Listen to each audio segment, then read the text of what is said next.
Di sholat itu kalau dikerjakan bisa berdampak pada percepatan terkabulnya doa. Minta apapun dijawab sepanjang maslahat. Makanya nanti untuk umat Nabi Muhammad, jangan tunggu panggilan sholatnya adalah panggilan langsung dari Allah. Minta, punya masalah apa? Aku selesaikan, kata Allah. Di sholat itu bukan main-main, bukan beban, bukan sekedar kewajiban, tapi kewajiban yang dipaksa untuk membahagiakan kita. Kalau Allah nggak sayang, nggak akan disuruh sholat. Pak, Bu, itu panggilan sholat. Perhatikan panggilan pertamanya, Al-Baqarah ayat 45. Wasta'inu bis sabri wassalah. Kata Allah, hei hambaku, kalau engkau punya masalah, sabar dulu, terima. Karena aku titipkan masalah itu kepadamu untuk meningkatkan kualitas hidupmu, bukan ingin membebanimu. Dan tidak mungkin aku uji engkau dengan masalah itu kecuali engkau mampu mengatasinya.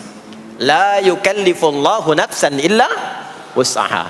Nah sekarang bawa itu lewat sholat, minta solusi kepada Allah. Terima dulu dengan sabar. Setelah itu belajar untuk meningkatkan kualitas hidup, dan bawa lewat sholat, minta solusi. Ternyata saat kita menunaikan sholat, itu diperintahkan oleh Allah, minta punya masalah apa. Makanya kita katakan, begitu Allah perintahkan, wasta'inu bis sabri wassalah. Hei, kalau punya masalah, terima dengan sabar, minta tolong, minta solusi kepada Allah lewat sholat. Maka ketika kita minta, kita robah kalimatnya dari wasta'inu, kata perintah, menjadi bentuk permohonan, fi'il mudhari. Iyyaka na'budu wa iyyaka itu ketika Anda mengucapkan iyyaka na'budu wa iyyaka nasta'in, fikihnya begini, ucapkan di lisan, hadirkan dalam hati dan pikiran kita masalah apa yang sedang kita rasakan. Minta kepada Allah solusinya. Minta. Jadi bukan sekedar diucapkan. Karena hadis qudsinya berbunyi begini, hadis qudsinya. An Abi Hurairah radhiyallahu ta'ala anhu qala Rasulullah sallallahu alaihi wasallam, qala Allah azza wa jalla, Allah berfirman. Saya langsung saja ke bagian kalimat iyyaka na'budunya. Idza qala al-'abdu, kalau seorang hamba berkata dalam salatnya, iyyaka na'budu wa iyyaka nasta'in, ya Allah, sekarang hamba salat kepadamu, ibadah hanya kepadamu, seperti yang kau perintahkan. Maka hamba memohon kepadamu, ya Allah, seperti yang kau janjikan. Wa iyyaka nasta'in. Lalu hadirkan dalam benak kita, ya Allah, engkau maha tahu sebelum hamba ungkapkan. Hamba punya persoalan ini. Mohon kepadamu, ya Allah, hilangkan semua masalah itu. Berikan hamba solusi yang terbaik. Berikan hamba keberkahan darimu. Itu sekilas hadir dalam jiwa kita. Maka apa yang terjadi? Qala Allah azza wa jalla, dijawab kalimatnya itu, hadza baini wa baina 'abdi wa li 'abdi ma sa'al. Ini perjanjian antara aku dengan hambaku. Kalau hambaku benar sholatnya sampai kalimat ini, apapun yang dia mintakan sekarang, aku akan kabulkan. Sepanjang itu ada maslahat untuk dirinya. Dicontohkan itu oleh Nabi Zakaria. Beliau itu minta saat berdiri, Pak, bukan saat sujud. Dimulai dari berdiri, nanti akumulasinya saat sujud. Itu berdiri aja, kalau benar mintanya dikabulkan. Tidak menunggu selesai sholat. Dan ada fikihnya, nggak sembarangan, ada fikihnya nanti. Ada fikihnya, ya, ada tuntunannya. Poinnya adalah sholat itu solusi. Makanya jangankan Nabi yang tadi saya sebutkan, Nabi Ismail itu saking pentingnya sholat, wasiat beliau yang diviralkan di Al-Quran untuk semua keluarganya, sholat. Ada di Quran surah 19 Maryam ayat 55. Wa kana ya'muru ahlahu bis salah. Kata Allah, dan tercatat Ismail itu pernah berwasiat meminta semua keluarganya, hei, sholat. Jadi kalau kita mau urut sampai ke atas, semua sholat. Muhammad sallallahu alaihi wasallam bin Abdullah bin Abdul Muttalib bin Hashim bin Abdul Manaf bin Qusay bin Murrah bin Kilab bin Ka'ab bin Ghalib bin Fihr bin Malik bin Nadar bin Kinana bin Khuzaimah bin Mudrikah bin Ilyas bin Nizar bin Mudar bin Ma'ad bin Adnan bin Addi bin Adri bin Muqawwam bin Nahur bin Tarikh bin Ya'rub bin Yasjub bin Nabit bin Ismail alaihi salam bin Ibrahim alaihi salam bin Azar atau bin Nahur bin Abir bin Kinan bin Arfakhshad bin Sam bin Nuh alaihi salam bin Mikhlail Matusyalah bin Kinan bin Anwas bin Thith bin Adam alaihi salam. Semua salat. Coba ulangi itu. Semua salat. Para nabi salat, para rasul salat. Anda bukan nabi, bukan rasul, nggak mau sholat, dan pengen mudah hidupnya, pengen masuk surga Firdaus lagi. Anda sehat? Jadi ini pentingnya salat itu bukan cuma kewajiban, tapi diwajibkan, dipaksa dengan wajib itu supaya bahagia, supaya falah. Makanya kalau ada panggilan azan, cara memahaminya ini falah. Oh, ini solusi saya di sini nih. Kebahagiaan saya ada di sini. Kesuksesan saya ada di sini. Ya, makanya ketika dipanggil oleh muadzin, hayya 'alas shalah, labbaik, siap saya. Di sini. Ini poinnya. Nah, saya sambungkan kembali, ya. Ketika seseorang dilatih lewat salat dan sudah mulai tersambung dengan Allah Subhanahu wa taala, maksudnya ingat Allah, tertatalah semua aktivitasnya. Maka berubahlah lewat salat ini, lewat latihan ini, semua kegiatannya berubah, didorong menjadi amal soleh. Karena itu, setiap orang yang salatnya benar, yang pertama dianugerahkan oleh Allah kepada orang salat itu bukan dunia. Bukan dunia. Tapi perubahan perilakunya menjadi lebih baik. Jadi bukan kaya dulu. Ya. Abdurrahman bin Auf tuh hijrah masuk Islam, dilatih sholat, malah hartanya hilang semua dirampas. Ya. Tapi setelah itu jadi apa? Jadi orang paling kaya.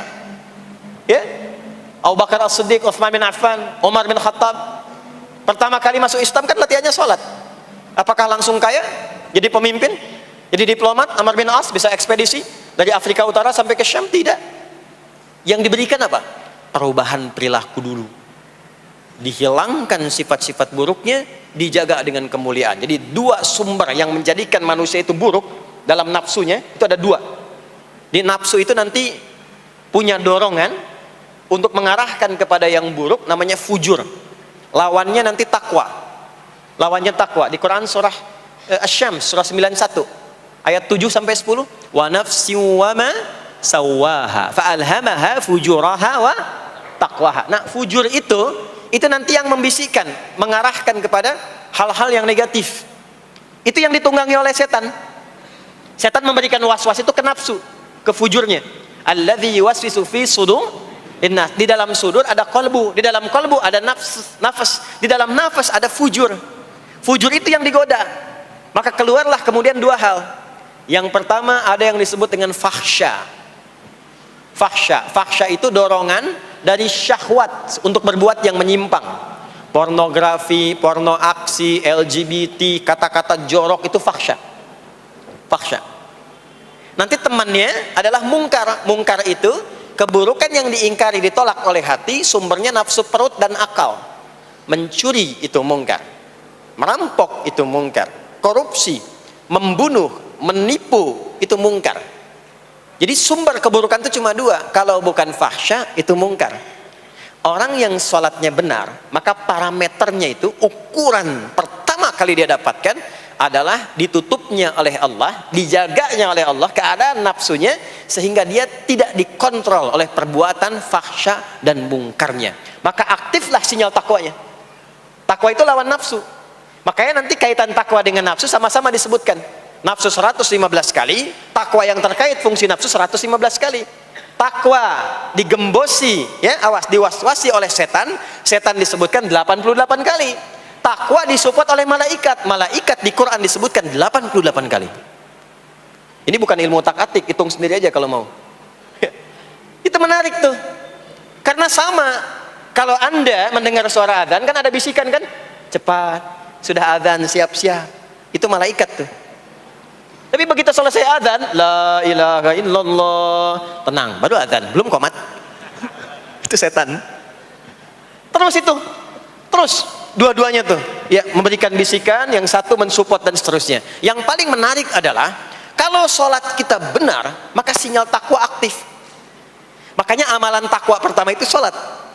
Setelah beriman, amalan takwa pertama sholat. Al-Baqarah ayat 2 dan 3. Dzalikal kitabu la raiba fi hudal lil muttaqin. Siapa muttaqin, orang takwa di situ? Ayat 3-nya, alladzina yu'minuna bil ghaibi wa yuqimunas shalah.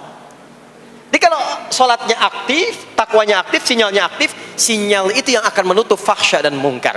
Maka turunlah Quran surah ke-29 ayat ke-45.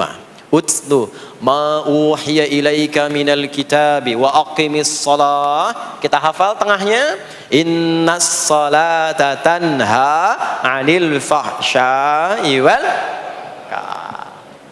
Maka kalau orang sholat tidak akan berbuat fahsya, tidak ada lagi yang melambai laki-laki. Allah, nggak ada. Laki-laki yang laki-laki, perempuan-perempuan. Nggak ada lagi tontonan-tontonan pornografi. Yang jorok-jorok, yang kotor-kotor. Nggak ada lagi kata-kata kotor di lisan itu. Karena lisannya dilatih untuk mengucapkan yang baik-baik. Allah, sami'allahu liman hamidah, subhanallah, alhamdulillah, Allahu akbar. Makanya pasca sholat itu berubah. Maaf ya, Allah tidak memberikan kepada Nabi Muhammad SAW tongkatnya Nabi Musa, mukjizatnya Nabi Isa, apalagi Nabi Ibrahim dan selainnya.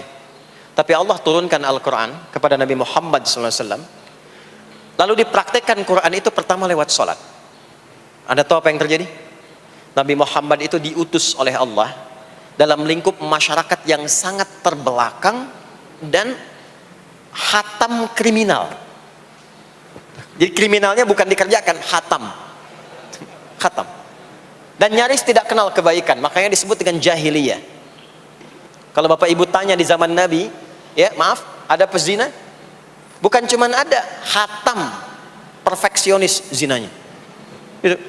Membunuh itu, ya, mabuk, ada orang mabuk kekinian di zaman jahiliyah, pemabuk amatir itu 5 kali sehari mabuknya. Yang amatir. Jadi kalau baru mabuk sekali, 2 kali itu coba-coba. Amatir itu 5 kali. Pembegal. Ya, sekarang kita dengar berita ada begal ini itu. Jahiliyah itu sekampung begal semua. Kampung Gifar. Tapi Allah menghendaki Rasulullah latih lewat sholat. Apa yang terjadi? Berubah jahiliyah itu, berubah menjadi khairu ummah. Umat terbaik yang paling teladan, yang menginspirasi, yang pernah berkehidupan di bumi. Sampai persaksiannya dari Allah langsung, turun Quran surah ketiga Ali Imran ayat 110. Kuntum khaira ummatin ukhrijat linnas. Jadi kalau ada orang dermawan, itu yang paling dermawan. Kalau ada orang sabar, itu yang paling sabar. Kalau ada pasar yang paling ideal, itu yang paling bagus. Berubah itu. Ya. Kenal Abu Dzar Al-Ghifari? Oh, kenal. Enggak. Abu Dzar Al-Ghifari itu nama aslinya Jundub bin Junadah. Di antara pemimpin begal di zamannya. Dari kota Ghifar. Ghifar itu kampung begal asalnya. Ya, alhamdulillah. Masuk Islam. Datang ke Mekah. Bertemu dengan Rasulullah. Begitu masuk Islam, kata Jundub bin Junadah, ya Rasulullah, ausini au kama qala, berikan saya nasihat. Kata Nabi, pulang sekarang. Kata beliau, enggak, saya mau umumkan keislaman saya depan Ka'bah. Kata Nabi, jangan lakukan. Sekarang orang masih belum tahu tentang Islam, nanti marah kamu dipukuli. Kata beliau, ya Rasulullah, saya ini membegal terang-terangan, masa bersyahadat sembunyi-sembunyi? Maka keluar ke depan Ka'bah, dia katakan, ya ma'asyara Quraisyin, hei semua orang Quraisy. Datang orang, ushidu bi annahu la ilaha illallah wa anna Muhammad Rasulullah. Aku bersaksi, syahadat la ilaha illallah Muhammad Rasulullah. Kalian mau apa? Dipukulin sampai pingsan. Sampai ketika akan diteruskan, ada riwayat mengatakan datang Sayyidina Ali bin Abi Thalib, ada yang mengatakan Sayyidina Hamzah, ya, bin Abdul Muttalib radhiyallahu ta'ala anhuma jami'an. Datang menyampaikan, jangan teruskan. Kalau ini meninggal, ini wafat, kita akan celaka karena kafilah kita akan lewat desa Ghifar. Kalau lewat Ghifar gak akan berhasil niaga kita, katanya. Ya, karena akan dihabisi semua, ini orang Ghifar. Maka dibiarkan pergi, pulang. Tahu apa yang terjadi? Begitu Nabi hijrah ke Madinah, dikagetkan dengan suara kaki yang berdecak kencang, bang bung bang bung bang bung. Ternyata ada berita gembira, sekampung begal Ghifar itu masuk Islam semuanya, berubah jadi baik. Untuk menginspirasi generasi kemudian, maka dipopulerkanlah oleh beliau kunyahnya dengan nama daerahnya. Sayalah Abu Dzar Al-Ghifari. Al-Ghifari itu maksudnya apa? Dulu saya ini berasal dari Ghifar, kampung saya kampung begal. Cuma karena saya masuk Islam, diajarin sholat, diajarin baik, sekampung baik semua. Ya. Makanya orang-orang Arab setelah itu, bahkan non-Arab, kalau datang memperkenalkan daerahnya. Imam Al-Bukhari, itu nama aslinya bukan Al-Bukhari. Nama aslinya Muhammad. Punya bapak namanya Ismail, punya kakek namanya Ibrahim, kakek buyutnya Al-Bughirah, yang buyutnya Al-Bardizbah. Tinggal di kecamatan Ju'fah, Kabupaten Bukhara, Provinsi Khorasan, sekarang negaranya Uzbekistan. Karena berasal dari Bukhara, datanglah beliau kemudian ke Arab, sekarang ke Jazirah, ke Mekah, ke Madinah, memperkenalkan, saya bukan orang Arab, saya dari Bukhara. Rumusnya tambah alif lam di depannya, ujungnya tutup dengan i. Al-Bukhari, saya dari Bukhara. Diperkenalkan, maksudnya apa? Islam sudah masuk ke tempat saya, orang-orangnya sudah baik, orang-orangnya sudah khusyuk. Itu memperkenalkan. Orang tua kita, Syekh Yasin dari Padang, maka diperkenalkan Syekh Yasin Al-Padangi. Syekh Ahmad Khatib dari Minangkabau, Syekh Ahmad Khatib Al-Minangkabawi. Syekh Abdul Somad dari Palembang, Syekh Abdul Somad Al-Palembangi. Syekh Nawawi dari Banten, Syekh Nawawi Al-Bantani. Ya, nanti ada Pak Ghafur dari Pondok Indah, ya, Masjid Raya Pondok Indah, datang ke Mekah umrah haji. Ana Ghafur Al-Masjid Raya Al-Pondok Indahi, gitu. Itulah salat. Salat. Jadi salat itu merubah keadaan kita lebih baik. Itulah sebabnya kenapa 5 waktu. Karena Allah inginkan di setiap waktu kita jadi orang baik. Di setiap waktu kita bahagia. Setiap waktu selesai persoalan. Datang masalah subuh, ya, antara subuh ke zuhur kan ada masalah tuh. Gak mungkin ada orang dari subuh ke zuhur gak punya masalah tuh, gak mungkin. Tuh wajahnya udah kelihatan tuh. Ya, makanya kita datang, ya, menghadap kepada Allah, minta diselesaikan, minta diberikan taufik, sujud kita, diberikanlah solusi. Zuhur ke asar ada masalah, datang saat asar. Asar ke maghrib punya masalah, datang. Makanya semua ulama dulu seperti itu. Al-Bukhari itu menuliskan kitab sahihnya itu 16 tahun. Setiap satu hadis akan ditulis, salat dulu. Salat dulu. Begitu tenang, nyaman, baru tuliskan. 16 tahun. Itulah salat. Nah, dari sekian waktu yang 5 kali itu, ada waktu yang spesial. Waktu spesial inilah yang ingin saya bahas, yang tadi disampaikan dalam pengantar sambutan. Jadi ini inti yang mau saya katakan. Ini barusan muqaddimah tuh. Barusan muqaddimah. Baik. Kan kita salat berapa kali sehari? Kita hitung. 1, subuh. 2, zuhur. 3, keempat, yang kelima, isya. Berapa jumlah rakaatnya? 17. Baik ya. Itu nomor telepon untuk koneksinya. Koneksi kita dengan Allah nomornya catat ya. 24434. Ya. Kalau ditanya berapa nomor koneksi dengan Allah? 24434. Subuh 2, zuhur 4, asar 4, maghrib 3, isya 4. 5 waktu kan? Baik. Di 5 waktu ini kita dijaga, diinginkan menjadi hamba yang baik, bahagia, nggak lekat dengan masalah, tuntas semua. Saking sayangnya Allah sama kita. Kalau nggak sayang nggak disuruh sholat. Itulah sebabnya ketika diperintahkan menunaikan waktu sholat, diberikanlah gambaran waktunya. Tapi yang jadi persoalan kita sekarang yang akan dibahas, di antara sekian waktu itu ada waktu-waktu yang spesial. Ada waktu-waktu yang spesial. Dari mulai subuh ke isya itu ada yang dispesialkan oleh Allah karena ada bonus berlipat di dalamnya. Waktu apakah itu? Mari kita bacakan dulu mulai dengan Quran surah kedua ayat 238. Paling kanan sebelah atas di mushaf standar. A'udzubillahi minasyaitonirrajim. Bismillahirrahmanirrahim. Mohon izin saya agak lambatkan sedikit ritmenya karena ini inti yang mau kita bahas. Tadi muqaddimah makanya saya percepat ya. Hafizu 'alas salawati was salatil wusta wa qumu lillahi qanitin. Hafizu.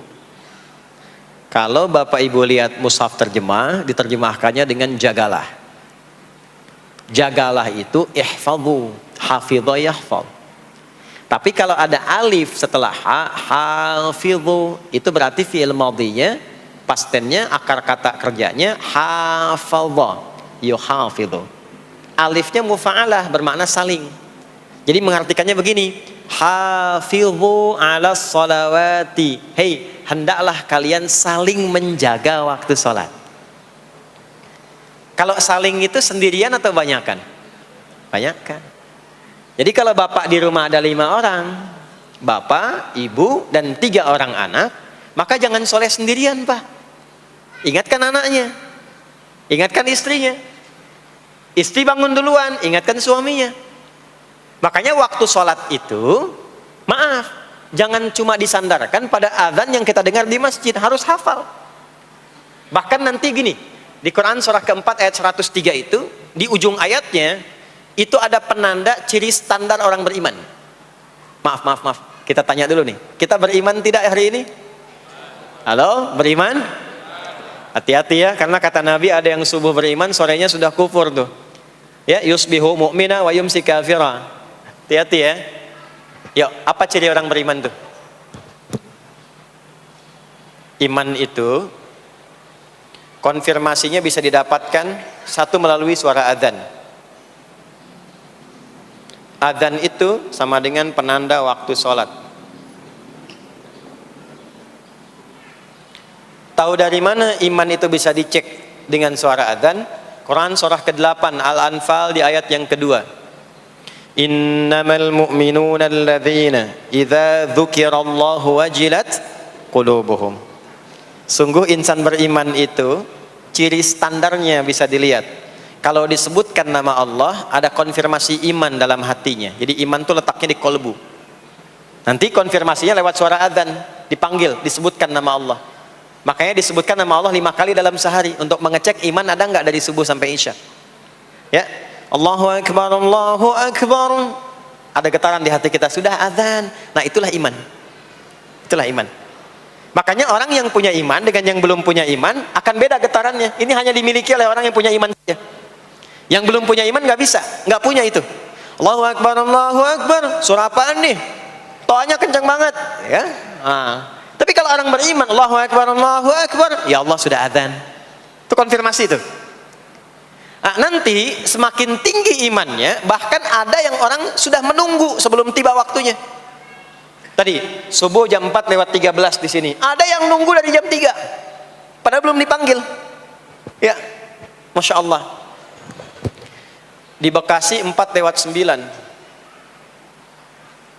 Allahu Akbar, Allahu Akbar. Adzan. Ingat dia. Nah, itu ciri beriman. Cuman imannya standar. Jadi bukan iman yang kuat. Standar. Kuat belum, lemah tidak. Allahu Akbar, Allahu Akbar.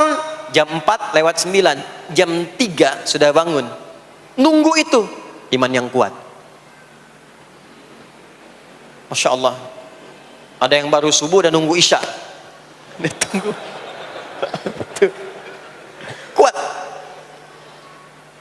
Ada yang sudah qomat, sudah la ilaha illallah, belum kepanggil, dipanggil 4 lewat 9, dia baru bangun jam 9 lewat 4.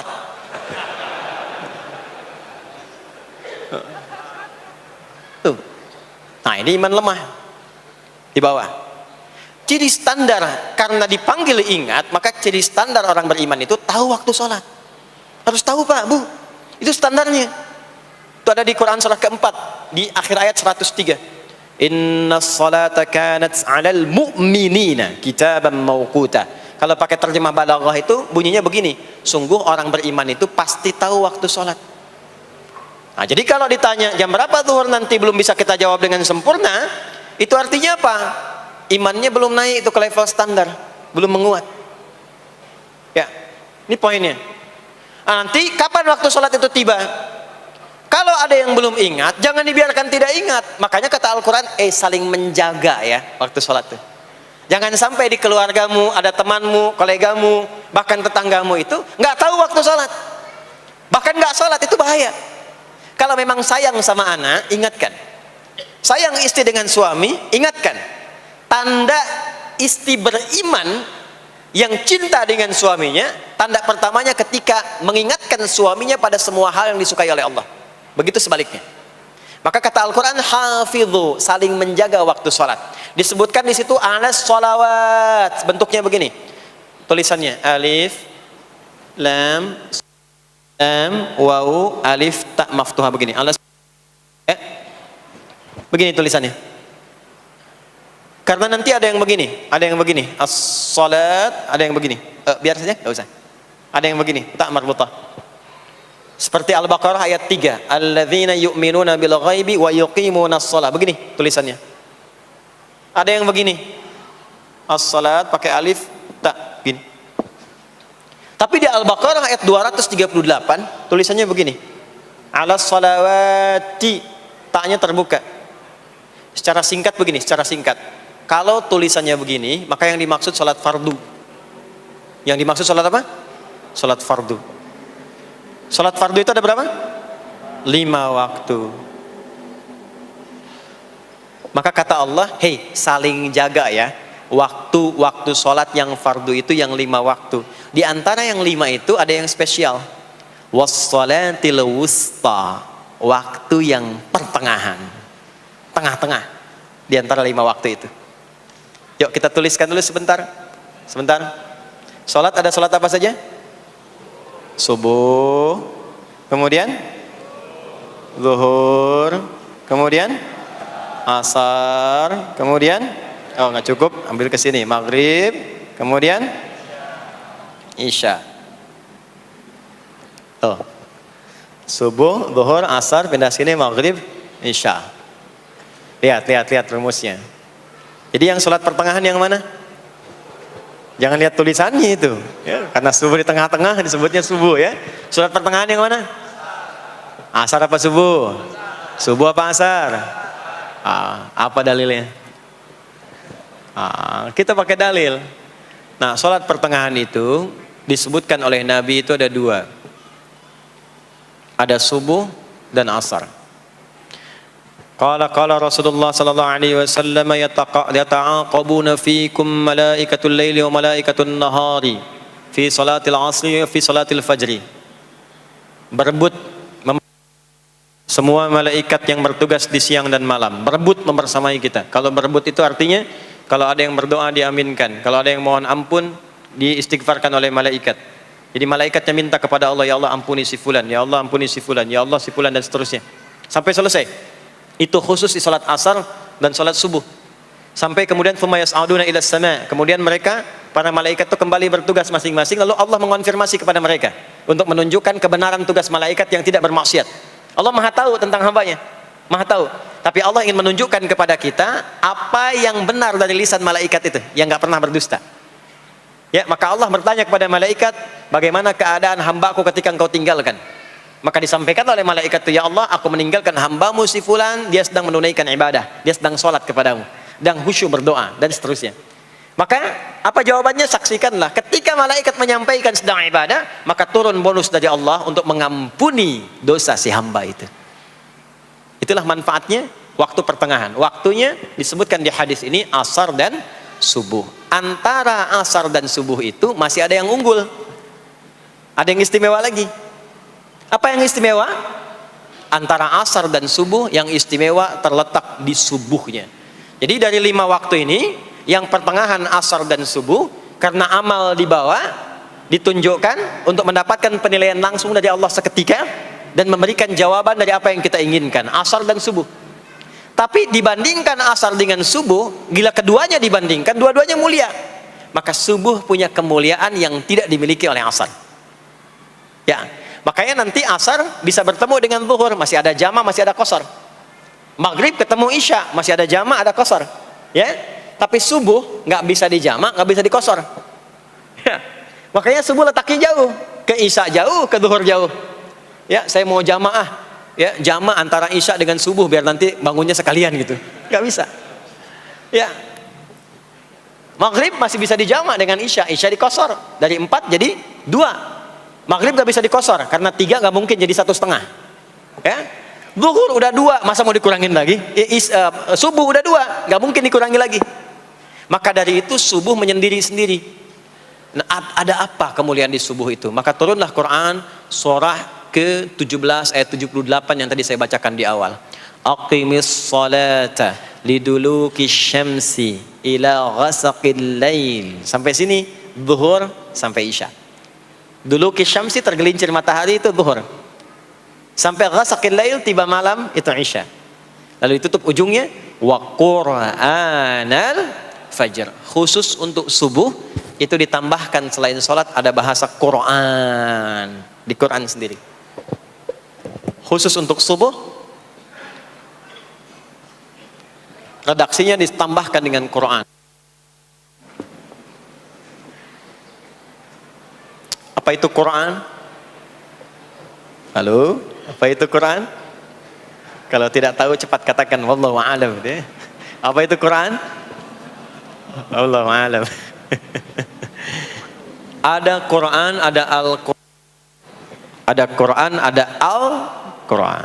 Kalau yang disebut Al-Quran itu mutlak firman Allah. Dari mulai Al-Fatihah sampai An-Nas. Ini yang terdapat di dalam mushaf ini, di 2 jilid ini. Ya, itu Al-Quran. Kalau disebutkan Quran tanpa alif lam, maka yang dimaksudkan bacaan secara umum. Apakah itu Al-Quran, doa, istighfar, semua bacaan itu Quran. Kemuliaan sholat subuh itu dimulai sejak waktu fajar, matahari mulai keluar sinarnya untuk membelah gelapnya malam, itu sinarnya disebut dengan fajar. Nanti subuhnya saya terangkan di akhir. Sinarnya membelah kegelapan malam, fajar shadiq. Maka pada saat itu bukan hanya sholatnya yang punya keistimewaan seperti sholat asar tadi, tapi semua bacaannya langsung dijawab seketika oleh Allah Subhanahu wa taala. Dipersaksikan oleh seluruh malaikat dan dijawab langsung oleh Allah Subhanahu wa taala. Jadi kalau Anda berdoa, maaf, doanya lebih cepat terkabul kalau dipanjatkan dengan cara yang benar dan khusyuk. Kalau Anda istighfar, langsung dijawab. Kalau kita baca Quran, pahala langsung dituliskan berlipat. Itulah kemuliaan waktu fajar. Jadi Allah sendiri yang menyampaikan, bukan cuma sholat yang penting, semua bacaannya itu langsung didengar, langsung direspon, langsung dipersaksikan. Karena itu ada anjuran bahkan dari Al-Quran, dan ini dikerjakan oleh semua sahabat, saking pentingnya sholat subuh itu, waktu fajar itu, bahkan mereka bangun dan menunggu sebelum tiba fajar. Maka disitulah muncul kemudian tahajud. Maka muncullah kemudian istighfar sebelum waktu subuh. Ya, ada amalan, ini saya mau kasih rahasia ya. Tapi tolong jaga, ini antara kita saja di sini. Ya, rahasia. Ada waktu sebelum subuh. Cuman 15 sampai 20 menit kurang lebih. Ingat ya, kalau dikonversi sekitar 15 sampai 20 menit waktunya. Namanya waktu sahar. Sahar, jamaknya ashar. Jamak itu karena setiap hari oleh Allah dikasih itu. Sahar, jamaknya ashar. Rahasianya di mana? Bapak Ibu, ini waktu yang paling cepat untuk terkabulnya doa. Anda mau minta apa saja, hadisnya qudsi. Ibadi, kata Allah, hambaku, siapapun yang bermohon sekarang aku kabulkan, yang minta aku berikan. Wa man istaghfara li ghafartu lah. Siapa yang minta ampunan, istighfar, aku ampuni dia sekarang juga. Baik. Bapak Ibu begini, saya tanya nih, kalau ditawarkan minta apa saja diberi. Ya. Terus minta ampun juga diampuni. Pilih mana? Minta apa saja diberi, mau minta apa saja, atau mau minta ampunan istighfar? Pilih mana? Jujur aja, kalau ada proyek nilainya 100 miliar, ya, ada utang 1 miliar belum ditutup, terus perlu minta apa saja diberikan. Pilih mana? Minta 100 miliar, potensi dikabulkan, atau minta diampuni dosa? Pilih mana? Pilih salah satu, nggak usah dua-duanya. Oh, ada tawaran dikasih 100 miliar atau diampuni dosa, pilih mana? Ampuni dosa. Pelan banget ya. Kata ibu kalau bisa dua-duanya gitu.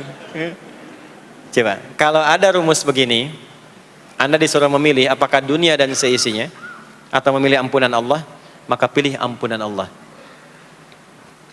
Karena nanti ada rahasia yang kedua. Banyak rahasia ini.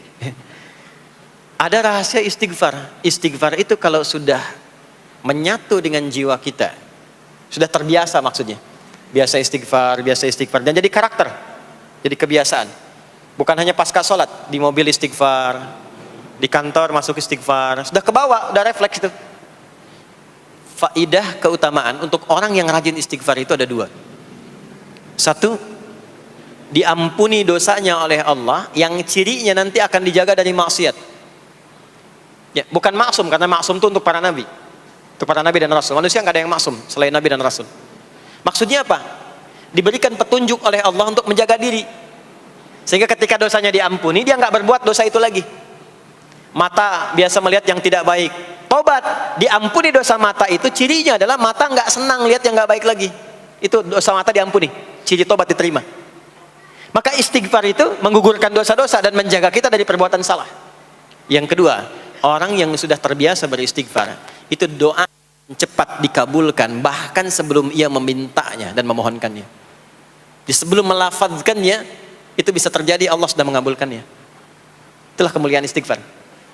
Nah, orang-orang yang istighfar menunggu waktu datangnya fajar, itu mendapatkan kemuliaan langsung dari Allah, sampai dikatakan di Al-Quran, disebutkan sebagai orang-orang yang akan menghuni taman surga yang sekarang sedang beraktivitas di dunia. Itu ada di Quran surah ke-51 ayat 15 sampai 18. Yang istighfarnya di ayat 18. Ya, jaminan surganya ayat 15, 16, 17-nya tentang tahajud. Innal muttaqina fi jannatin wa 'uyun akhidhina ma atahum rabbuhum innahum kanu qabla dhalika muhsinin. 17-nya kanu qalilan minal laili ma yahja'un, bahkan nunggu waktu sahar, nunggu subuh, tahajud dulu. Kemudian 18-nya wabil ashari hum yastaghfirun. Istighfar. Sampailah tiba dia waktu fajar subuh. Ya. Itu selesai dia istighfar, dapat kesempatan subuh, sholat dulu 2 rakaat. Itu saking tingginya waktu itu, nilainya kata Nabi melebihi dunia dan seisinya. Melebihi dunia dan seisinya. Masya Allah. Makanya muncul kemudian sabda Nabi, raka'atul fajri khairum minad dunya wa ma fiha. 2 rakaat subuh ini daripada dunia dan seisinya. Itu asalnya di sini. Jadi memang subuh itu masih diperjuangkan. Dan subuh itu generatornya, kalau subuh sudah bisa konsisten, yang lainnya ikut. Subuh itu kalau sudah konsisten, subuh ke masjid jamaah subuh jamaah, bangun tahajud, istiqamah, istighfar. Itu kalau subuhnya sudah bagus, yang lainnya ikut. Ya. Makanya ada kaum yang sekarang sangat khawatir jumlah orang Islam kalau sholat subuh itu seperti sholat Jumat, sangat takut itu. Ya, ada ini viral kisahnya, viral. Saya nggak ceritakan pun Anda bisa dengar. Ya, jadi ada golongan orang Yahudi yang selalu mengamati jamaah sholat subuh umat Islam, dan dia melihat, ya, ketika mulai ramai, dia mulai katakan, kenapa Anda selalu mengamati itu? Ya, sebab kami lihat kalau jumlah jamaah subuhnya sudah seperti sholat Jumat, itulah kemakmuran, kebangkitan dan kebaikan umat Islam akan tumbuh kembali. Jadi akan berpengaruh kepada yang lainnya. Itulah mudah-mudahan kegiatan perjuangan subuh, ya, ada pejuang subuh baik di Masjid Raya Pondok Indah, di masjid-masjid yang lainnya, memberikan keberkahan kepada kita, dan puncaknya adalah perubahan pada perilaku. Jadi kalau cuma berjuang datang subuh tapi tidak merubah perilaku, ada yang salah dengan itu semua. Ada yang tidak tepat, ada yang belum sempurna. Itu yang bisa kita sampaikan sebagai kajian pembuka kita di kesempatan kali ini. Mudah-mudahan ada manfaat yang bisa kita dapatkan. Kesimpulannya adalah salat adalah inti amalan kita yang bisa merubah alur kehidupan kita dunia dan akhirat. Salat kunci kebahagiaan, salat kunci kesuksesan, salat kunci datangnya rahmat Allah Subhanahu wa taala. 2, Allah meminta kita menunaikan salat 5 kali dalam sehari untuk memudahkan semua urusan kita di setiap waktu dalam sehari itu. Dan yang ketiga, di antara sekian 5 waktu itu ada waktu-waktu yang istimewa, yaitu asar, dan yang paling istimewa adalah subuh ataupun fajar. Mudah-mudahan kita bisa konsisten menunaikan dan menjaga waktu salat itu sampai kita pulang kepada Allah dalam keadaan husnul khatimah. Sementara itu yang disampaikan. Baik, mudah-mudahan ada keberkahan dari apa yang telah disampaikan. Pasti apa yang saya sampaikan pasti ada salah, pasti ada yang kurang tepat, pasti ada yang keliru disampaikan. Mohon diingatkan supaya saya koreksi, tinggalkan yang salahnya, ambil yang benar, yang baik, yang kira-kira bisa diamalkan. Jauhi hal-hal yang bisa menjauhkan kita dari Allah, dan semoga kita semua diwafatkan dalam keadaan husnul khatimah insyaallah.